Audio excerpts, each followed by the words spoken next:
Ay nako, sarap ng aking ulam, ginatang papaya with sitaw and sardinas. Sarap! Masustansya yan guys, gulay yan. Kumain kayo ng gulay para kayo tumibay. Diba? Sarap niyan, sarap, sarap, sarap.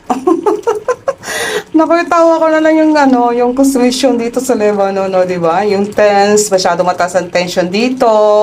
Nako, Diyos ko, kung alam nyo lang, walang tulog sa gabi, binabantayan kung may sasabog o ano, pero minsan nakakaidlip ako, sa umaga ako natutulog, pero ngayon di ako nakatulog, magdamag ako hindi natulog. So, till na wala akong tulog. So, kain tayo guys. Ayan pa yung aking kanin, niluluto ko pa siya. Brown yan guys, kaya ganyan ang kulay. Huwag kayo magtaka kung bakit ganyan ang kulay. Brown rice yan. Iwas tabachingche.